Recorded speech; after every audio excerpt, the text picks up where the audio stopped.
بسم آب وولد ومنفس قدوس أهادو أملاك آمين. سلام كل هاتم تدرج جابير كم يعلقهم كم يكنيهم. لو مدما بناي أرثوذكساوين أبوتات موسوبو كما يجلسوه بزبل كنرينا جابير أملاكنا مصير دوابون يجلس علنا. سلسته نت بسلسته نت بأربعة بأرثوذكساوين أبوتات. قدوس أغناطيوس متول أنبسا كاب 30 كساب 110 ዓመተ ምህረት ዝነበረ ክሳብ ሕጂ ዝፍለጡ 7 መልእኽታት ዘለዎ ኮይኑ ካብ ውሽጢ እዚኦም ንሰማዕትነት ናብሮም እናኸደን ከሎ ንቅዱስ ፖሊካርፐስ ዘሰምርኔስ ኣብ ጸሓፎ ከምዚ ይብል ንእግዚአብሔር ንኸፍቅራ ንሰውተን እውን ብስጋን ብመንፈስን ሕጉሳት ንኽኾና ንኣሕዋተይ ንገረን ከምኡ እውን ብስም ጎይታና ብኢየሱስ ክርስቶስ ከምቲ ክርስቶስ ንቤተ ክርስቲያን ዘፍቅራ ሰብኡት ንኣንስቶም ንኸፍቅሩ ንኣሕዋተይ ምኸሮም ሓደ ሰብ ብስጉኡ ንእግዚአብሔር ክኽብር እመሪጹ ንጽንኡ ሓልዩ ክነብር እንተደልዩ ነዚ ብዘይ ትዕቢት ሓልይዎ ይምበር ክዕበእ እንተጀሚሩ ግና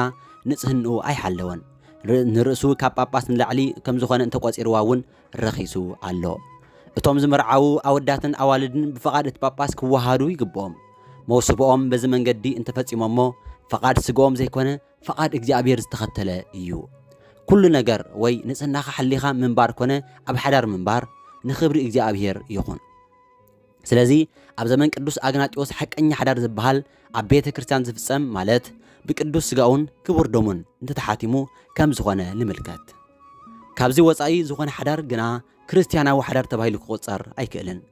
ዋላ እኳ ኣብቲ ግዜ ዝነበረ ናይ መርዓ ኣፈጻጽማ ብናይ ይሁዲን ብናይ ሮማውያን ስርዓት ዝፍጸም እንተነበረ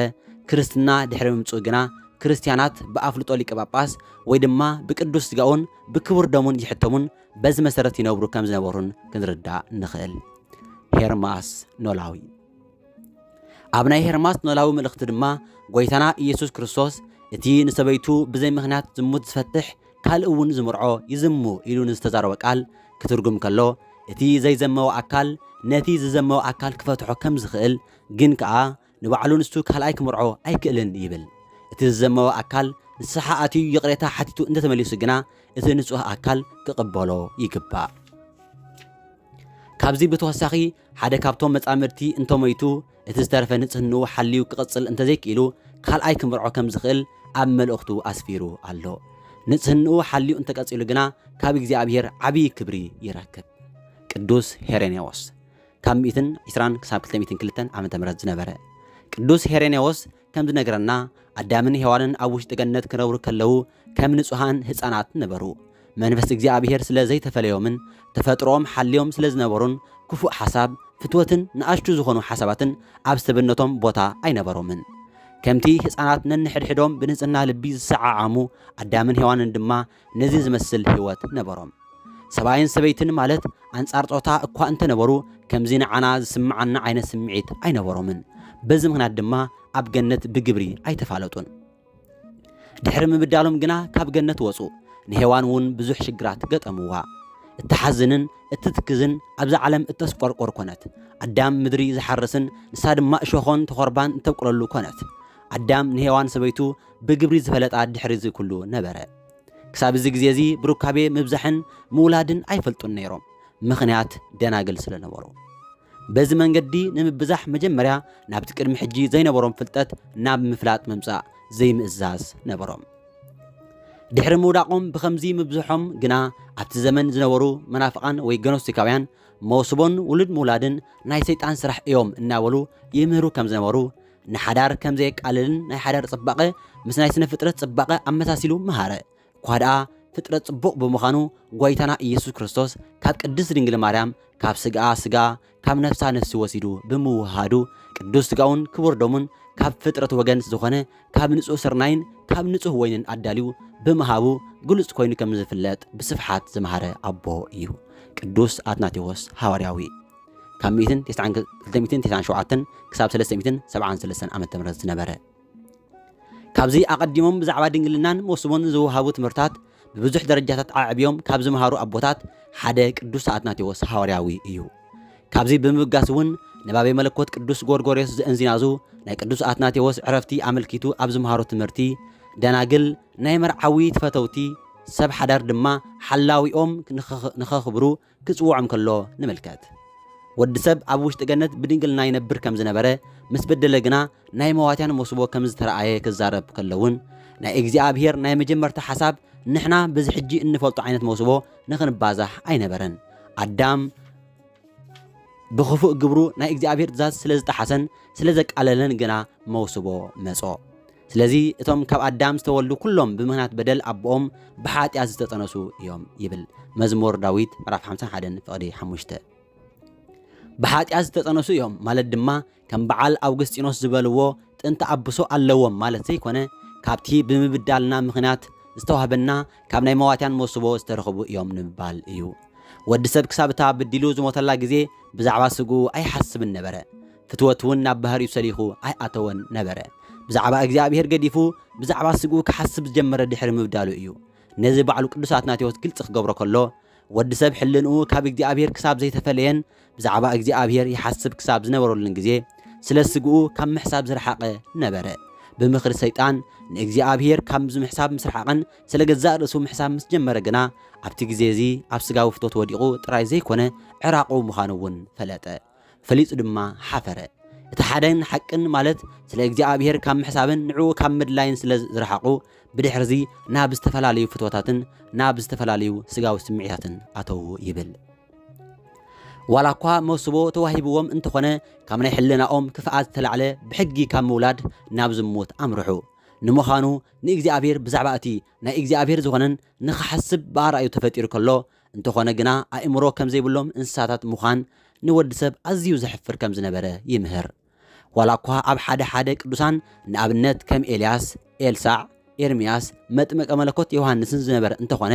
ኣብ ብሉይ ኪዳን ናይ ድንግልና ህይወት ከቢድ ዝነበረሉ ግዜ በዚ ምኽንያት እዩ ክብሪ ንዕኡ ይኹን ጎይታና ምስ መጸግና ወዲ ሰብ ሓይሊ ስለ ዝረኸበ ንድንግልና ምንባር ዝከኣል ኮነ ናይ ድንግልና ህይወት ናይ ጎይታና ናይ ኢየሱስ ክርስቶስ ስጋዊ ፍረ ምዃኑ ከም ቅዱስ አትናቴዎስ ኣስፊሑን ኣብዚሑን ዝጸሓፈ ኣቦ የለን ክበሃል ይከኣል ነዚ ድማ ብዛዕባ ገድሊ ኣባ እንጦንስ ኣብ ዝጸሓፈ ድርሳኑ ከም ዝምባል ብሩህ ገይርዎ ይርከብ ንእግዚአብሔር ምፍላጥ ዝተንጸበረቐሉ መዓስ እዩ ወይ ድማ ርእስኻ ምግዛእን ናይ ድንግልና ልዕልና ከምዚ ሎሚ ገይሩ ዝተረኣየሉኸ መዓስ እዩ ወይ ድማ ናይ ክርስቶስ መስቀል ድሕሪ ምርኣዩ እንተዘይኮይኑ ሞት ከምዚ ኢሉ ዝተነዓቀኸ መዓስ እዩ ነዚ ድማ ሓደ ሰማይት ንሞት ስለ ክርስቶስ ኢሉ ክንዕቆን ከጥቅዖን ስለ ክርስቶስ ኢሎም ንርእሶም ብንጽህና ካብ ሰበይቲ ወይ ካብ ሰብኣይ ርሒቖም ናይ ቤተ ክርስቲያን ደናግል ኣብ ዝርእየሉ ማንም ዝጠራጠር የልቦን እዚኦም እውን ናይ ክርስቶስ ሃይማኖት ካብ ክርስቶስ ተረኸበ ሃይማኖት በይኑ ሓቂ ከም ዝኾነ እኹላት ምስክራት እዮም ብዙሓት ደቂ ተባዕትዮን ደቂ ኣንስትዮን ቅድሚ ውድቀት ዝነበረን ናይ ገነት ህይወት ወይ ንጽህናን ድንግልናን ንኽነብርዎ ካብዚ ናይ ቅዱስ አትናቴዎስ ናይ ኣባ እንጦንስ ገድሊ 251 ክሳብ 356 ዓመተ ምህረት ዝኣክል ዘበራትዐ ናይ ቀዳሞት ኣቦታት ስራሕ የለን ኢልካ ክዝረብ ይከኣል እዚ ገድሊ እዚ ኣብቲ ግዜ ብቁልጡፍ ናይ ብዙሕ ቋንቋታት ብምትርጓሙ ቁፅሪ ዘይብሎም ክርስቲያን ነዚ ናይ ድንግልና ህይወት ንኽነብርዎ መንገዲ ከፊቱ እዩ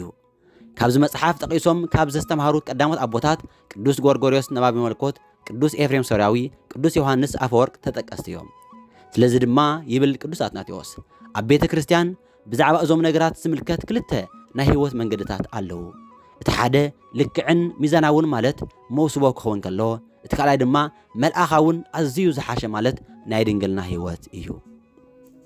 ሰብ ናይ ዝዓለም መንገዲ ማለት ናይ ሓዳር ህይወት እንተመሪጹ ኣይነቕፍዎን ከምቲ ካልእ ማለት ከምቲ መልኣኻዊ መንገዲ ግን ኣዝዩ ብዙሕ ጸጋ ኣይረክብን ዋላ እኳ መውስቦ ክቡር እንተኾነ ናይ ዝዓለም መንገዲ እዩ እዚ ናይ መዋትያን ሓዳርን ስድራ ቤታዊ ህይወትን ንመንግስተ ሰማይ መዳለዊ መንገዲ ኣብዚ ዓለም ንግዚኡ እንነብሮ ህይወት እዩ መንግስተ ሰማይ ምስ ተገልጸት ማለት ድሕሪ ትንሣኤ ዘጉባኤ ከምዚ ሕጂ እንፈልጦ ዓይነት ፍትወተ ስጋ ዘለዎ ሓዳር ኣይህሉን መውስቦ ናይ ዝዓለም መንገዲ እኳ እንተኾነ ብዝግባእ ብንጽህና እንተተጓዒዝናሉ ግና ናይ ቅድስና ፍረ የፍሪ ናይ ድንግልና ህይወት ናይ ፍጽምና ህይወትን 100 ፍረ ዝእከበሉ እንተኾይኑ ኦርቶዶክሳዊ መውስቦ ድማ 30 ዝጸበቐ ፍረ ዝእከበሉ መንገዲ እዩ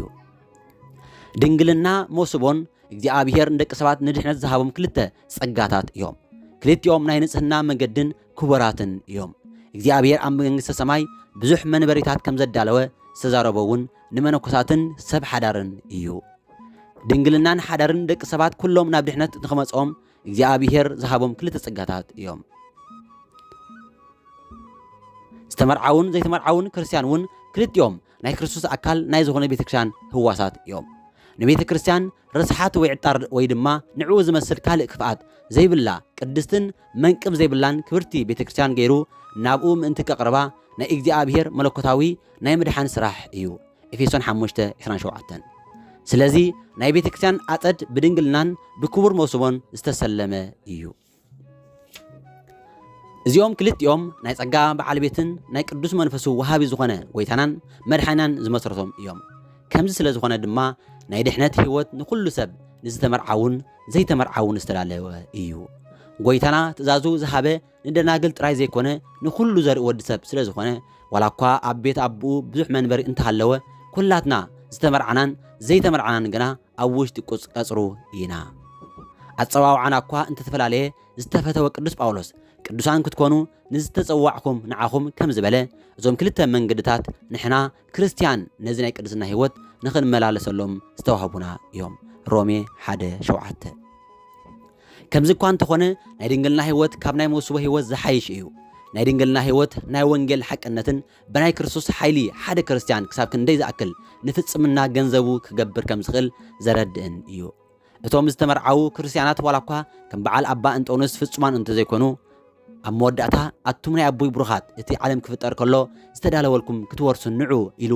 ጎይታና ኢየሱስ ክርስቶስ ካብ ዝጽውዖም ቅዱሳን ማእከል ግን ኣባላት ናይ ቤተ ክርስቲያን እዮም ኣብ መንግስቲ ሰማይ ኣዴና ቅድስት ድንግል ማርያም ብመጀመርታ ንደናግል ትቕበሎም ድሕርዚ ናብ ጎይታና ኢየሱስ ክርስቶስ ትወስዶም ጎይታ ድማ እዚኣቶም ኩሎም ከም ኣደይ ከም ድንግል ማርያም መሲሎም እዮም ኢሉ ኣመስጊኑ ነብኡ ይህቦም ቀጺሎም መደቀሲኦም ንጹህ ገይሮም ዝሓለዉ ሰብ ሓዳር ይመጹ ቀጺሎም ድማ ቅዱሳን ፓትርያርካት ብሓጎስ ብደስታ ሰላምታ የቕርብሎም እዚኦም ኩሎም ሕግኻ ዝፈጸሙን መደቀሲኦም ብንጽህና ዝሓለውን እዮም ብምባል ናብ ጎይታ የምጽእዎም ቀዳሞት ደናግል ይመርሑ ቀጺሎም ሰብ ሓዳር ይኽተልዎም ኩሎም ግና ብሓንቲ ቅዳሴ ንእግዚኣብሔር የመስግኑ ካብ ወገን ደቂ ሰባት ናይ ደናግል ቀንዲ ኣርኣያ ንኽትኸውን ቅድስት ድንግል ማርያም ከም ዝኾነት ቅዱስ ጳውሎስ ከዓ ንዓኣ ኣርኣያ ገይሩ ነዚ ህይወት ከም ዝተኸተለ ቅዱስ አትናቴዎስ ይምህረና ቅዱስ አትናቴዎስ ሐዋርያዊ ካብቶም ቅድሚኡ ዝነበሩ ኣቦታት ብዝበለጸ ብዛዕባ ናይ ድንግልና ህይወት ኣብዚሑ ዝመሃረ ጥራይ ዘይኮነ ሰባት ኩሎም ደናግል ንኸኽብሩ ነገስታት ከይተረፉ ንንጉስ ቆስጠንጢኖስ ኣብነት ብምግባር ንደናግል ክብሪ ክህቡ መንፈሳዊ ሓዳር ማለት ኣብ መንጎ ክርስቶስን ቤተክርስቲያን ኣብ መንጎ ክርስቶስን ምእመናንን ብፍላይ ድማ ምስታ ድንግል ዝኾነት ነፍሲ ዝግበር ስለ ዝኾነ ደናግል ናይ ክርስቶስ መርዑት ከም ዝኾኑ ተዛሪቡ ኣሎ ቅዱስ አትናቴዎስ ንቤተሰብ ቤተክርስቲያን ኢሉ ብምጽዋዕን ኣብዚ ውሽጢ እዚ ህፃናት ደናግል ኮይኖም ንኽዓብዩን ወለዲ ሓላፍነቶም ንኽዋጽኡን ብምምሃር ዝተፈልጠ እዩ ቅዱስ ኤፍሬም ሶርያዊ ካብ 306 ክሳብ 374 ዓመተ ምህረት ዝነበረ ኣቦ ቅዱስ ኤፍሬምን ቅድሚኡ ዝነበሩ ናይ ሶርያ ኣቦታትን ነዚ ሕጂ እንፈልጦ ዓይነት ሩካቤ ምፍጻም ድሕሪ ውድቀት ዝመጸ ከም ዝኾነ ይምህሩ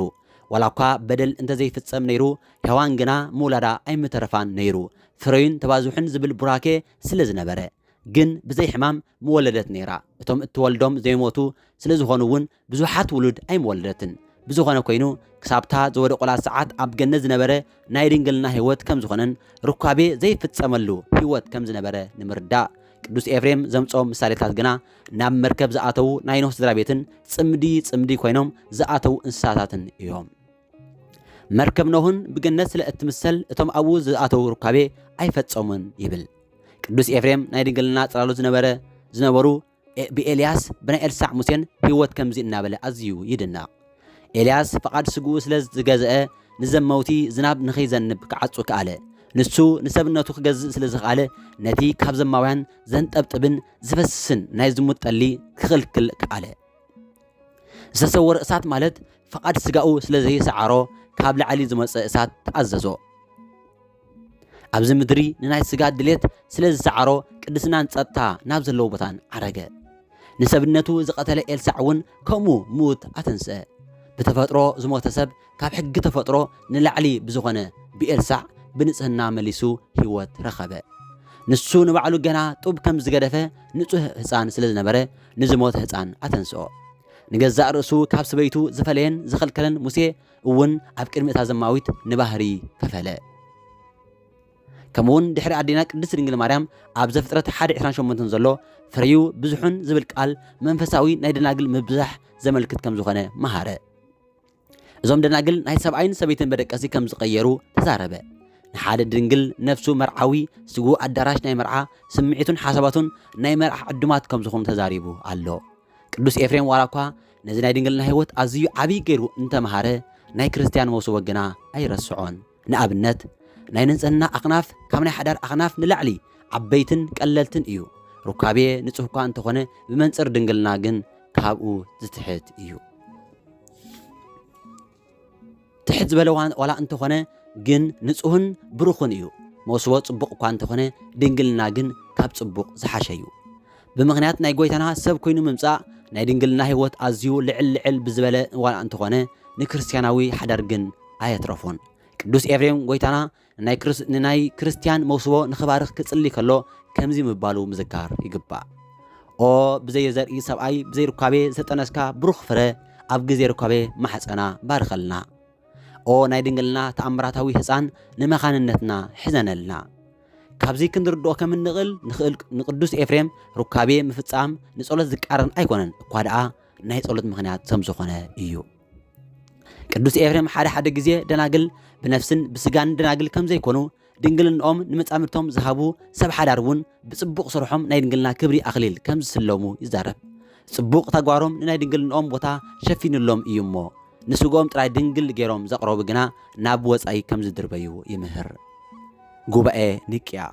325 ዓመተ ምህረት ኣቀድማ ቢልና ኣብ ቅርኑን ሐዋርያት ከም ዝረኣናዮ ጳጳስ ክምርዖ ዝኽእል እዩ ነይሩ ብዝተፈልጠን በአዋጅን ከይተመርዓው ወይውን ድንግል ኮይኑ ንኸነብር በቤተ ክርስቲያን ዝተወሰነሉ ኣብ ጉባኤ ኒቅያ እዩ እቲ ውሳኔ ከም ዘይብል ምስ ኣዲኡ ሓፍቱ ሓትኑ ወይ ብዛዕባ ከምዚ ዓይነት ዘይተሓስብ ጓል ኣነስተይቲ እንተዘይ ኮይኑ ሓደ ኤጲስቆጶስ ወይ ሓደ ዲያቆን ወይ ካልእ ናይ ቤተ ክርስቲያን ኣገልጋሊ ምስ ማንም ካብዘን ኣብ ላዕሊ ዝተጠቕሰ ወጻኢ ዝኾነት ጓል ኣነስተይቲ ብሓባር ንኸይነብር ቅዱስ ሲኖዶስ ኣጥቢቑ ከልኪሉ ኣሎ እዚ ድማ ስለ ድንግልናን መውስቦን ዝነበረ ትምህርቲ በብግዚኡ እናዓበየን እናተገልጸን ከም ዝኸደ ብግልጺ ዘረድእ እዩ بخالق من جد ما أبزي جوباية كاب توصلوا جسانيتات حدا بزعبا سلوبنت وي جاندربانت إيو حدا كهن حميمو بنا حكم تزاز متبحتي وي أوبريشن أنت تجر له ما سلوب أنت خاينو كهناتو أي سعرن بتعيو كله بجزاء فقادون بفتاون نجزاء رسول سلوب أنت جيرو جنا كهناتو يسعر كابزين الدحر كالم معارج أي شيء من سلاق علاتو كدوس جاير أملانا زخبرن استمسكن يخون أبقى تصل دما قدوس باسيليوس دقيساريا إلنا قصيلنا እግዚአብሔር አምላክና ናይ ሽዑ ሰባት ይበለና ወስብሐት ለእግዚአብሔር